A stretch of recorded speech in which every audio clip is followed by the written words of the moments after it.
Hey, Steve Backlund here. Welcome again to the Igniting Hope Belief Gym, where we work out our beliefs. These podcasts are designed to just strengthen what we believe, because what we believe ultimately is more important than what we do. Certainly what we do is important, but if we try to do great things but have bad beliefs, those beliefs are going to work against us. We are in a season right now where God's grace is being poured out. He's the author and finisher of our faith, according to Hebrews 12. He's finishing our faith, our beliefs, and we love partnering with you. We even in the natural, we push against resistance, and we strengthen our muscles. And in our lives, we push against emotional resistance, circumstantial resistance, past experience resistance. We push against that with the beliefs of the Lord, of His promises, our identity, prophetic words, what we believe He's told us to do, and we push against that, and we get stronger. And so today, this is going to be a good one. I say that every week, but I always get excited. I do this not only for you, but for me. It's part of my system in my life in order to stay encouraged, to stay forward moving, to decrease the likelihood I'm going to descend into the valley of Ono and talk to the enemy. Part of why I do this is for me. And that's a good word for somebody. You just do something consistently like this. It doesn't matter how many people watch or listen, participate, because it's in the habit of doing it and in bumping against doing and sharing truths that are helping others get free. It helps us get free ourselves. Now, the title of the podcast today is Flipping the Script on What We Believe is Hard. Flipping the script on what we believe is hard. One of my favorite preachers I listen to is so good, and he says, though, something that Wendy and I said, well, I'm not sure, because he's just talking about it's easy to get discouraged, or it's easy to just not follow through maybe on some things the Lord has told you to do, whatever. And I understand that, because in sharing that, it gives people hope that they're not the only one struggling in an area. But I was thinking about that, because the belief system that it's easy to get discouraged in certain situations, that belief system actually will increase the likelihood of when that situation happens to get discouraged. And I'm not talking about perfectionism or denying things, but it caused me to think again about what do we believe? Because we can learn what we believe by listening to what we say. Matthew 12:34 says, out of the abundance of the heart, the mouth speaks. And so we are students of our own words. And I love to listen to myself in what I think is hard, or that I'm not good at, or talking about what I believe I'm not. And certainly we all have unique callings, and our personalities are wired in certain ways, and we're going to emphasize certain things, and there's going to be a manifestation of certain strengths in our life, and maybe not a manifestation of other things, of other gifts or whatever. But we don't want to limit ourselves. In Jeremiah 1, God called Jeremiah to be a prophet. He said, but I'm only a youth. And he said, the Lord says, do not say you're only a youth. Don't say that.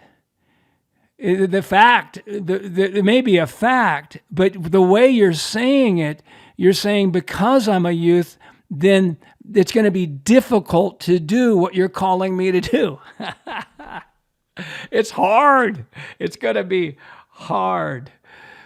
And So we realize that, okay, we listen to our own words. We're a student of our own words. We say things, I don't have the gift of healing, or this area is hard for the gospel. And the Holy Spirit with me says, who told you that? Who told you that? Well, obvious, probably not you, Lord. And so why do you renew your mind with those things? Because if you renew your mind with that, whether it's your experience, your feelings, or whatever the source is of the belief, again, that's not going to help you. So we realize, okay, we know our words reveal our beliefs. And secondly, we recognize we can change what we believe. That's one of the greatest revelations we'll ever get, is that we can change what we believe. Or in other words, we can choose what to believe. Certainly all our lives we've been choosing what to believe. We may not know it, but we've chosen to believe what we believe, the good and the bad. But once we know, okay, I can believe something different. I'm recording this in the beginning of 2026. We can determine I'm going to believe something different. I'm going to believe something higher. So we can change what we believe. Now, a third point I want to make is that we know current mind renewal creates future feelings and future experience. So and largely, what I'm feeling and experiencing today is greatly resulted from what I renewed my mind with yesterday.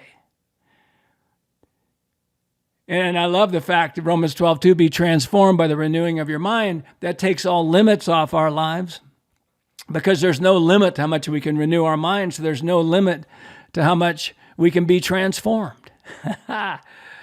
But here it is. If I say math is hard for me, and it may be my experience, it's hard, well, then I'm renewing my mind. I have a belief system that I'm saying, okay, it is hard for me. I'll transform my future into math being hard. And then that's not helpful in that. And we're not called to be a mathematician or whatever. But again, I don't want to limit my future of what the Lord might want to do based on my just speaking something out like that and renewing my mind with it. And so we realize current mind renewal creates future experience. Now, and future feelings. The fourth point I want to make today is that it's okay to have fun with strengthening good beliefs. And here's where we're going to go. It can be fun. And we try to make it fun, laughing at lies. And one of the messages that I love to preach is worrying with God. Worrying with God. I remember this fun thing, where Wendy and we had more faith in the power of a witch's curse than a pastor's blessing. We remember our church, we were a part of in the 80s, a group of witches came by and drew a pentagram on the church, and we were all concerned because we had a belief system that if we didn't do something to break the curse, then bad things would happen. But when the pastor would bless us, we wouldn't have faith. We wouldn't say, "Oh no, I'm worried that if we don't cancel that blessing, good things are just going to overtake us in a marvelous way." So we said, "Wow, let's create something fun. Let's worry with God." Wow, we just got blessed. Oh man, Wendy, I'm worried. Worried because of that blessing. They won't allow us to drive by hospitals anymore because everybody gets healed and nurses and doctors are out of a job. I'm worried that might be happening. I'm worried that the healing that's going to happen through us is going to be so great we'll have to wear a mask to go shopping or out of the house because people are just going to keep wanting us to pray over them, or that we're going to get so much money that we're going to need to hire 3 people to manage the money and the resources that are given? Who are we going to hire? I'm worried that our church is going to grow so much, we're going to need to have 8 services. So we'd have fun with that, worrying with God. I give you permission to worry with God. Now, even a negative worry is imagining your futures if God does not show up. Positive worry is imagining your futures if God fully shows up. A University of Cincinnati study said 85% of what we worry about in the negative never happens.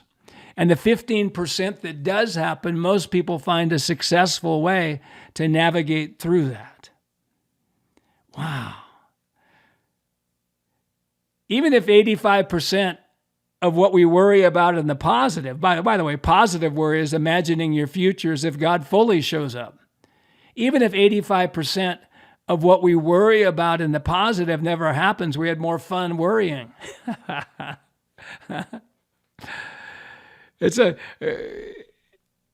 We can have fun with this. You got a friend, your spouse, somebody else who's on the same page with you on these things. It's fun to say, hey, let's worry together. Let's worry about all the good things that can happen. And then the last point I want to make, and this is the title of Flipping the Script on What We Believe is Hard. So I was listening to this, with Wendy, and we were talking about it, and my wife Wendy, and wow, let's talk about things that are hard for us. Wow, it's hard for us to get discouraged. It's hard for us to not live in abundance. It's hard for us not to have people around us getting saved. It's hard for us to not have a good night's sleep. It's hard for us not to worry with God. It's hard for us not to be living in peace and having peace in our emotions. It's hard for our city not to have revival. And so we're talking about things like that. And again, it's part of these fun little things that we do are just part to challenge us. Challenge us. I remember when I decided I wasn't going to believe in jet lag anymore. I was going to believe in jet bounce. Did an experiment. Had fun with that. Hey, wow. Going to travel overseas. I'm worried about how much jet bounce I'm going to have, that I'm just going to have too much energy. and some would say, wow, you need to be more realistic in you. No, God hasn't called us to be realistic. He's called us to be supernatural. Things are. Ephesians 3:20, now unto him is able to do exceedingly and abundantly beyond all that we can ask or think, according to the power that works in us. So we're flipping the script on what we believe is hard. You can have fun with this. We listen to ourselves in what we think we're not good at, what we think is hard. Yeah, we're turning that around. Yep, we're saying, just like God said to Jeremiah, hey, don't say that. But we're taking this higher.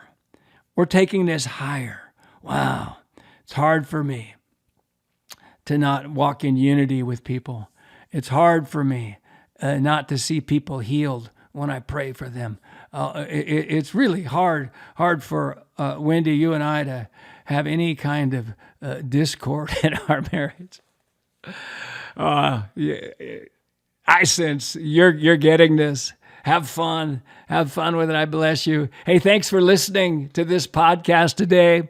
I'm going to be in Caldwell, Idaho this weekend when this is released. We live here now. We're going to be at Valley Church there, and love that church. We're connecting with them now in great ways, and that's fun. Wendy and I are going to be in Powell, Ohio, in the Columbus, Ohio area at the end of the month. We'll both be there. Hey, if you want to fly into Ohio, great church, Zion Christian Fellowship, Jim and Mary Baker, good friends of ours. I'm going to be in Germany in February, in Eutin, doing a leader conference, and we're working on a couple other meetings there as well in the north of Germany. We'll both be, Wendy and I will be speaking in Meridian on the 1st of March. Again, we'll just be going to a great church there locally. And then I'll be in Raleigh area, North Carolina in March as well. We just started our Victorious Living course. It's not too late to jump on board with that. If you are immediately listening to this podcast after it's been released, if you don't see if it's not we started at the beginning of January, so it's 16-week online course. Great course. Wendy is a big part of that as well, her content. And if you don't see it on ignitinghopeacademy.com, which is where our courses are, email us at info@ignitinghope.com and just find out about that. If you can't afford the price, let us know what you can do. Got off to a great beginning this week. The Backlund Leadership Academy is starting in September again, 9-month online, 6 to 8 hours a week. It is transformational. You can email us and say, hey, info@ignitinghope.com. I want to be put on the list to just get more information about that, and we'll have some special Zoom meetings talking about it. We're going to give those who are interested sit in on one of our sessions with our current students just to get a feel for what it's like. Maybe that's for you. Maybe that's for you. All right. We're here to ignite your hope at Igniting Hope. There's no hopeless circumstances. There's just people who do not have hope. And once people get true hope, circumstances cannot stay the same. Hope is the belief that the future will be better than the present, and we have the power to help make it so. Hope is the belief that the future will be better than the present, and we have the power to help make it so. The Greek definition of the word hope in the New Testament is this: hope is a confident, joyful expectation that good is coming. Confident, joyful expectation that good is coming. Faith is very specific. Hope is more general. Faith says this is going to happen. Hope says I don't know what's going to happen, but good things are coming. Adding hope to our faith makes our faith healthy. Yes, faith is a substance of things hoped for, according to Hebrews 11. But if we don't have hope to our faith, in our faith, then we're going to have a very difficult time overcoming disappointment because of a subconscious belief system that unless a certain thing happens, certain thing changes, then we can't live until that happens. Hope people are living while they're waiting. Hope people say, I don't know what's going to happen, but good things are coming. Even if that doesn't happen, what I'm believing for, I'm still going to thrive in life. I've got many options. Hope people believe they have many options. Well, as faith, people who don't value hope believe they have limited options in order to really fulfill their destiny. And so, increasing hope is the evidence that we're renewing our mind with truth instead of lies. Decreasing hope is the evidence we're renewing our mind with lies instead of truth. That's the indicator. Wow. If what we're believing doesn't create greater hope, we need a different belief. The power question is, what do I need to believe to have hope? What do I need to believe to have hope in this area of my life? That's the power question, because that's going to lead you into the truth and what to renew your mind with. What do you need to believe about God, yourself, others, and circumstances? And remember, too, the joy of the Lord is your strength. For pretty much everybody, or just most people listening, this is just not a convenient season to be radically joyful. It's not a convenient season. I've never found a convenient season to be radically joyful.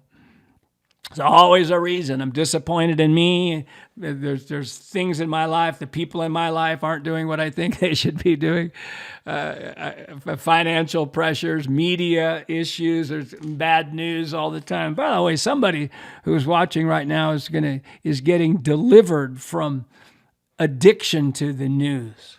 I want to know what's happening, but I certainly don't feed on what's happening. I don't feed on my perspective of what's right and just keep feeding on those things, because it just makes me mad if I do that. It makes me angry. It makes me feel like a victim. It makes me not love people who don't think like me. Well, as a side note, but there's never a convenient season to be radically joyful. It's a choice. The Lord says, Steve, if you're not joyful now, the chances of you being joyful in the future are slim. Oh, thanks, Lord. Thank you for that, because your lack of joy is not a circumstantial issue. It's a you issue. And because even the things that you want, because it says, delight yourself in the Lord and he will give you the desires of your heart. If you're not delighting now, Steve, that then you think that if that desire is realized that you'll delight then, well, that's probably a delusion, because the reason you're not delighting is not because of circumstances. It's because of your belief system. It's because how you see life. And even if you get that desire, the chances of you being joyful then are not good. And somebody who's listening right now just got a revelation and is going to mine out that truth of what I just shared, that a desire, even you get that desire in your life, but you got an old wineskin. Jesus says you can't put new wine in an old wineskin. That desire itself may not even, it may not be helpful. It may actually cause more problems than you think. And I know, I'm not saying, hey, be fearful about greatness or success or whatever. But the point that I'm making is, let's go after soul prosperity. Let's go after what we believe. Let's be joyful now. Let's find a way to be joyful now, because then we'll steward well the desire that's realized. Last week's podcast, I was so blessed. New Year's message on you are the burning bush. I want to say it again. You are the burning bush. And I want to remind you that God is highlighting people, ministries to become the Haggai and Zechariah, according to Ezra chapter 5, so that you can find the Zerubbabels, and your prophetic encouragement is going to help them finish what God started in their lives and what assignment he's given him. Thank you so much for listening to the podcast. If you like it, tell somebody else about it. Hey, feel free to email us at info@ignitinghope.com. Hey, to say, I like this particular session or whatever. All right. Hey, God bless. God bless.